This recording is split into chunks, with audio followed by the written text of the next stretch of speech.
তোমার এত বড় কলা কেন আমার মুখে ফুচাত করে ঢুকে যায়? হ্যালো বন্ধুরা, আমি তোমাদের মিঠাই দিদি। কেমন আছো তোমরা সবাই? আশা করি অনেক অনেক ভালোই আছো। আর তোমাদের ভালোবাসায় আমিও অনেক ভালো আছি, কারণ তোমরা আমাকে যে পরিমাণে ভালোবাসা দিয়েছ এবং সাপোর্ট দিয়েছ তা আমি কোনোদিন ভুলতে পারব না। তাই তোমাদেরকে মজা দেওয়ার জন্য আবারও একটি নতুন গল্প নিয়ে হাজির হলাম। গল্পটি শোনার মতো, আশা করি তোমাদের দাঁড়িয়ে যাবে এবং তোমরা হাতের কাজ করতে সবাই হেডফোন নিয়ে বসে যাও। যদি আমার গল্প শুনে মজা পাও তাহলে অবশ্যই আমার চ্যানেলটি সাবস্ক্রাইব করবে। তো চলো বন্ধুরা, আমরা কথা না বাড়িয়ে আসল গল্পে চলে যাই। আমার মা বাবার ঘরে মাঝে মধ্যেই ঘুমাত না। যদি কোনো রাতে বাবার ঘরে মা ঘুমাতে যেত, তখন পরের দিন সকালে মা কাঁদতে কাঁদতে ঘরের বাইরে বের হতো। একদিন মা ঘুমাচ্ছিল, তখনই আমি মায়ের পোশাক নিয়ে বাবার ঘরে চলে গেলাম। তারপর বাবা আমাকে মা ভেবে আমার সাথে যা করল সেটা শুনে আপনারা অবাক হয়ে যাবেন। আমার যখন চোখ খুলল, আমি মাকে ফুপিয়ে ফুপিয়ে কাঁদতে দেখলাম। সে আমার বিছানার কাছে বসে অনেক খারাপভাবে কাঁদছিল। নিজের মাকে এইভাবে কাঁদতে দেখে সব সময় আমার মনটা খারাপ হয়ে যেত। কিন্তু আমি চাইলেও কখনো তাকে কিছু জিজ্ঞাসা করতে পারতাম না। কিছুদিন আগে আমি একবার মাকে জিজ্ঞাসা করেছিলাম যে বাবার ঘর থেকে তুমি যখন সকালবেলা বের হও তুমি এত কাঁদো কেন? তখন মা কোনো উত্তর দেয়নি, আর আমাকে বকা দিয়েছিল অনেক। মা যখনই তার ঘর থেকে বের হতো, মায়ের মুখ বড় অদ্ভুত হয়ে থাকত। তার এলোমেলো হয়ে যাওয়া চুল আর পুরনো পোশাক একটা অন্যরকম অদ্ভুত বাধ্যবাধকতার গল্প বলে যায় যেন। এই ঘটনা কয়েক বছর আগে থেকেই শুরু হয়েছিল, আর যত আমার জ্ঞান হচ্ছিল আমার কাছে সবকিছু অন্যরকম মনে হচ্ছিল। আমার আচমকা মনে হচ্ছিল আমার ভিতরে কি একটা যে তৈরি হয়ে গিয়েছিল যে আমার বাবা আমার মায়ের সাথে আসলে রাতভর কি করে। এই প্রশ্নটা আমাকে অস্থির করে দিয়েছিল।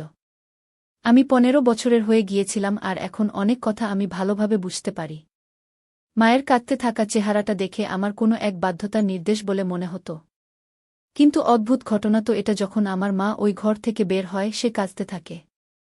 আর বাবা যখন ঘর থেকে বের হয় তখন তার চেহারাটায় একটা অদ্ভুত হাসি থাকে। তাকে দেখে এরকম মনে হয় যেন সে একদম 20 বছরের ছেলে। বাবা কিছু না কিছু গুনগুন করে গান করতে থাকে, মনে হয় যেন সে অনেক খুশি। আর আমার মায়ের অবস্থা তো এমন থাকে যে মা বাবার ঘর থেকে বেরোনোর পরে দ্বিতীয়বার তার সামনে যেতেও ভয় পায়। সে তার জলখাবারটাও আমার হাত দিয়ে তার ঘরে পাঠিয়ে দেয়। নিজে সারাক্ষণ রান্নাঘরে দাঁড়িয়ে থাকে আর কান্নাকাটি করতে থাকে, আর না হলে বাথরুমে নিজেকে বন্ধ করে নেয়। আমার মায়ের অবস্থা দেখে দেখে আমার অনেক মায়া হয়। আমি ক্লাস 10-এ পড়তাম, আর জল খাবার দেওয়ার পরে নিজের স্কুলের জন্য ঘর থেকে বেরিয়ে যেতাম আমি। কিন্তু সব সময় আমার মাথার মধ্যে মায়ের চিন্তা ঘুরতে থাকত। আমি কখনো সকালবেলা বাবাকে চিন্তায় থাকতে দেখিনি। তাকে আমি সব সময় সকালবেলা খুশি মনে জল খাবার খেতে দেখতাম, আর তার মুখ দেখে মনে হতো সে অনেক খুশি। যখন কিনা মাকে দেখে মনে হতো যে যে কোনো মুহূর্তে মায়ের কোনো কিছু হয়ে যেতে পারে। মাঝে মধ্যে আমি জলখাবার বানানোর সময় মাকে কাঁপতেও দেখতাম। আমার মন চাইত যে আমি মাকে জিজ্ঞাসা করি যে, বাবা রাতের বেলা এরকম করে কেন? যে তোমার এই রকম অবস্থা করে দেয়? কিন্তু বাবার নাম করলে মায়ের চেহারায় ভয় দেখতে পেতাম আমি।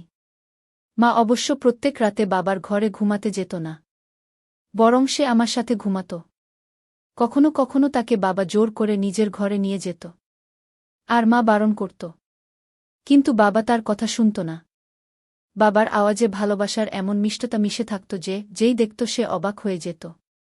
কিন্তু আমি খুব ভালো করে জানতাম বাবা মাকে নিজের সাথে নিজের ঘরে নিয়ে গিয়ে নিশ্চিতভাবে অনেক খারাপভাবে কিছু করত।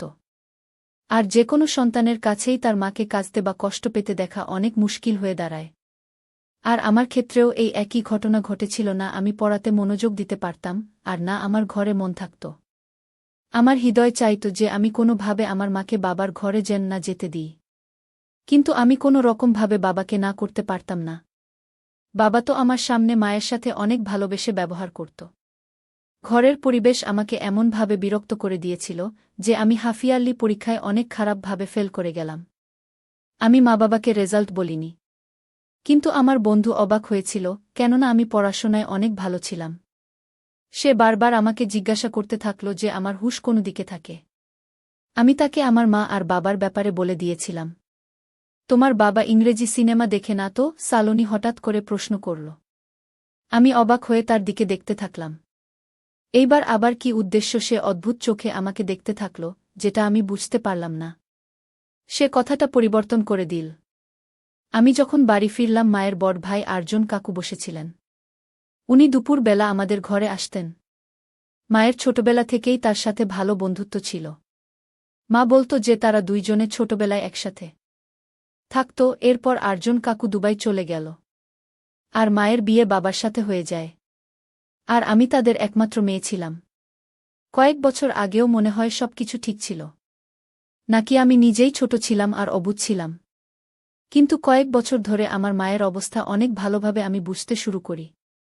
আমি জেনে গিয়েছিলাম যে আমার বাবা ভালো লোক ছিল না, আর সেটাই আমার মায়ের কষ্টের কারণ।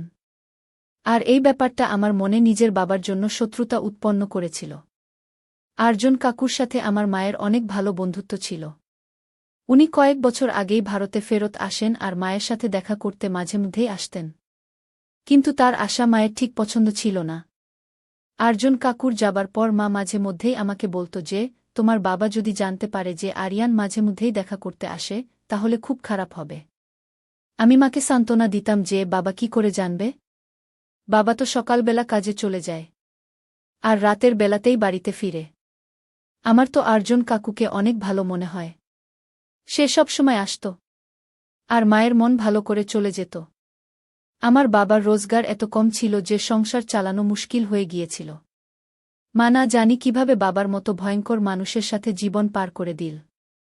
রাতের বেলা আমি নিজের আর মায়ের বিছানা পাতলাম, আর মায়ের সাথে চোখ বন্ধ করে ঘুমিয়ে পড়লাম। কিছুক্ষণের মধ্যে মা আমার ঘরে আসল। মা আমার সাথে ঘুমোবে বলেই আমার পাশে ঘুমিয়েছিল। বাবা তাকে নিজের সাথে যেতে বলায় মা আস্তে করে কথা বলে বারণ করে দিল। আমি নিজের চোখ খুলিনি। আমি শুনতে চাইছিলাম যে বাবা মাকে কি বলে। চলো না কৃতিকা, আমি তোমাকে একটুও বিরক্ত করব না, কথা দিলাম। বাবার কথা আমার কানে পৌঁছল, যার মধ্যে ভালোবাসার নিশ্চয়তা ছিল। আমি যাব না তোমার সাথে, তুমি সব সময় আমার সাথে এরকমই করো। এটা বলে মা আরও একবার বারণ করে দিল। বলল, কি তোমার তো বোঝা উচিত যে আমাদের মেয়ে বড় হয়েছে, সে এখন প্রশ্ন করতে শিখেছে। কিন্তু তোমার এই ব্যাপারটায় কিছুই যায় আসে না। মা আস্তে করে বাবাকে এই উত্তরটা দিল। বাবা মায়ের হাত ধরে মাকে বিছানা থেকে তুলে তার সাথে নিয়ে গেল। আমার মনের ভিতরে অদ্ভুত অস্থিরতা কাজ করছিল। বাবা না জানি মায়ের সাথে কি করত, আর আমার বন্ধুর বলা ইংরেজি সিনেমার সেই কথাটা আমার মাথার মধ্যে আটকে গিয়েছিল। 2 ঘন্টা হয়ে গিয়েছিল কিন্তু মা ফেরত আসল না। আমি জল খাবারের জন্য রান্নাঘরে গিয়েছিলাম। মা কিছুক্ষণ পরেই আমার পিছনে চলে আসল। আমি একটা গভীর দৃষ্টিতে মায়ের দিকে তাকিয়ে রইলাম। আমি দেখলাম মায়ের চুলগুলো এলোমেলো হয়ে গিয়েছিল। যেই ঘটনাটা আমাকে অবাক করে দিল সেটা হল মায়ের পোশাকটা নষ্ট হয়ে যাওয়া হাতা। মা বুঝে গিয়েছিল আমার ওভাবে মায়ের দিকে তাকানোর কারণ। তাই সে তাড়াতাড়ি নিজের পোশাকটা দিয়ে মায়ের হাতটা ঢেকে নিল। আমার সামনেই মা সকালবেলা ভালোভাবে পোশাক পরেছিল, কিন্তু তারপর হঠাৎ মায়ের পোশাকের হাতটা নষ্ট হয়ে গেল কি করে? মা আমাকে জিজ্ঞাসা করছিল যে আমি এত রাতে কেন জেগে আছি। আমি মিথ্যে বাহানা বলে দিলাম যে আমি জল খেতে এসেছি। মা আবার আমার সাথে আমার ঘরে চলে আসল। আমি ঘুমানোর জন্য চোখ বন্ধ করেছিলাম, কিন্তু আমার কানে মায়ের ফুপিয়ে ফুপিয়ে কাদার শব্দ আসতে থাকল। আমার হৃদয়টা চাইছিল যে আমি উঠে নিজের মাকে আমার মনের মধ্যে আসা সব প্রশ্ন জিজ্ঞাসা করি, কিন্তু আমি আমার জায়গায় চুপচাপ পড়ে রইলাম। পরের দিন বাবা সকাল সকাল এমনভাবে তৈরি হয়ে নিজের ঘর থেকে বের হল যেন কোনো রোমান্টিক ছেলে। বাবার রোজগার অনেক কম ছিল, কিন্তু বাবা সব সময় খুশি থাকত, হাসতে থাকত। কাজের জন্য সে এমনভাবে তৈরি হয়ে যেত যেন কোনো বড়লোকের ছেলে। আমি আমার বাবার দিকে আর চোখে তাকালাম, যার প্রতি আজও আমি ঘৃণা অনুভব করি। বাবার সামনে জলখাবার রেখে আমি স্কুলে চলে গেলাম। সারাদিন স্কুলে বসে আমার মাথার মধ্যে মায়ের নষ্ট হয়ে যাওয়া পোশাকের হাতের কথা মনে পড়ছিল। আমি স্কুল থেকে যখন ফেরত আসলাম আমি আরিয়ান কাকুকে দেখতে পেলাম। আমাকে দেখতে পেয়ে উনি আমাকে নিজের গাড়ির মধ্যে বসিয়ে দিলেন। আমি কিছু না ভেবেচিন্তেই তার গাড়ির মধ্যে বসে পড়লাম। আরিয়ান কাকু বলতে থাকল, আমাকে বলো তোমার কি কি অসুবিধা হচ্ছে? তুমি কি ভাবতে ভাবতে নিজের মধ্যে হারিয়ে যাও? আমি এত আবেগী হয়ে গিয়েছিলাম যে আমি আরিয়ান আঙ্কেলকে সব কিছু বলে দিলাম।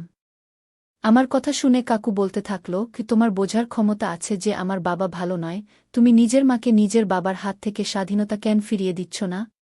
কতদিন পর্যন্ত তোমরা দুইজনে তার অত্যাচার সহ্য করতে থাকবে? তার অত্যাচারে শেষ হয়ে যেতে থাকবে। আরিয়ান কাকু ভীষণ ভালোভাবে আমাকে উপদেশ দিতে থাকল, যেটা শুনে আমি অবাক হয়ে গেলাম। কিন্তু আমি তো বাবাকে ছাড়ার কথা কখনো ভাবতেই পারি না। বাবা আমার সাথে কখনো বেশি উঁচু কণ্ঠে কথা পর্যন্ত বলেনি। তাহলে আমি বাবাকে অত্যাচারী কিভাবে বলতে পারি? আমি তো এটাও জানতাম না যে বন্ধ দরজার ভিতরে মা আর বাবার মধ্যে কি চলে। আমি চিন্তার সমুদ্রে ডুবে গেলাম। অনেক অনেক ভাবার পরও আমি এমন কিছু বাবার মধ্যে পেলাম না যে যার জন্য আমি তাকে অত্যাচারী ভাবতে পারি। কিন্তু আমার মায়ের যন্ত্রণা আর চোখের জল বাবাকে অত্যাচারী প্রমাণ করতে পারে। আরিয়ান কাকু আমাকে স্কুল থেকে ঘরে নিয়ে চলে আসলেন আর নিজেও ঘরের ভিতরে আসলেন। মা আমাদের দুইজনকে দেখে খুশি হয়ে গেল। আমাদের জন্য তাড়াতাড়ি খাবার নিয়ে আসল। আমি অনেক ক্লান্ত হয়ে গিয়েছিলাম, এই জন্য ঘুমানোর জন্য নিজের ঘরে চলে গেলাম। আরিয়ান কাকু মায়ের কাছে বসে। বন্ধুরা, আজকের ভিডিওটা এখানেই শেষ করলাম। অনেক কষ্ট করে ভিডিওটি আপনাদের জন্য বানিয়েছি। যদি ভিডিওটি আপনাদের ভালো লেগে থাকে তাহলে একটা লাইক করবেন এবং চ্যানেলটি অবশ্যই সাবস্ক্রাইব করবেন। এই আশা ব্যক্ত রেখে আপনাদের কাছ থেকে বিদায় নিচ্ছি আমি। দেখা হবে আগামীকালের নতুন কোনো ভিডিওতে। সে পর্যন্ত সবাই ভালো থাকুন, সুস্থ থাকুন। ধন্যবাদ।